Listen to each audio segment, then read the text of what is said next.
Hello my dear audience, আসসালামু আলাইকুম। Usman Sahal medical services YouTube চ্যানেলের পক্ষ থেকে আপনাদেরকে জানাই স্বাগতম। বন্ধুগণ, আশা করি আল্লাহর রহমতে আপনারা সবাই ভালো আছেন।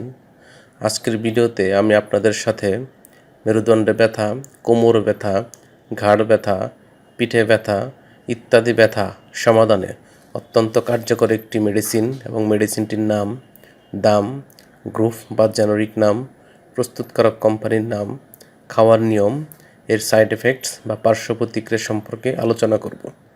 তবে ভিডিওটি শুরু করার আগে আপনাদের প্রতি রিকোয়েস্ট, আপনারা যদি আমার চ্যানেলে নতুন হয়ে থাকেন তাহলে অবশ্যই চ্যানেলটি সাবস্ক্রাইব করবেন এবং পাশাপাশি লাইক, কমেন্টস এবং শেয়ার করবেন।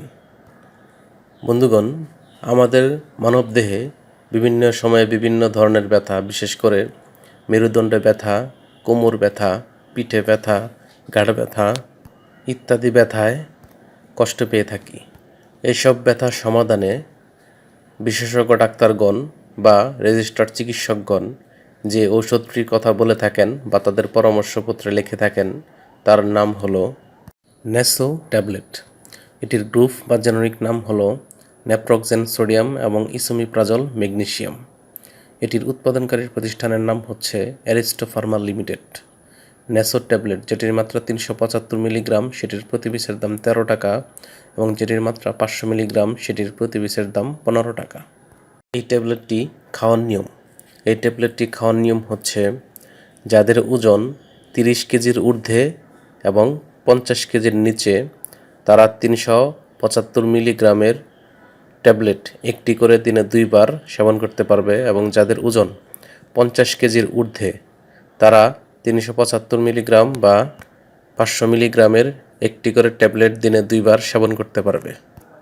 এই ট্যাবলেটটি ভাঙ্গা, চোষা, চিবানো অথবা দ্রবীভূত করা যাবে না।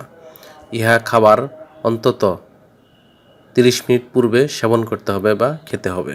এই ট্যাবলেটটি খাওয়ার পর কিছু সাইড এফেক্টস বা পার্শ্ব প্রতিক্রিয়া দেখা দিতে পারে, যেমন পাতলা পায়খানা, গ্যাস্ট্রিক আলসার, পেটের উপর অংশে ব্যথা, বমি বমি ভাব ইত্যাদি পার্শ্ব প্রতিক্রিয়া বা সাইড এফেক্টস দেখা দিতে পারে।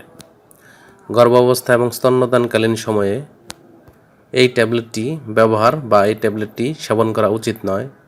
তারপরেও যদি প্রয়োজন হয় তাহলে অবশ্যই রেজিস্টার্ড চিকিৎসক বা বিশেষজ্ঞ চিকিৎসকের পরামর্শ অনুযায়ী সেবন করতে হবে।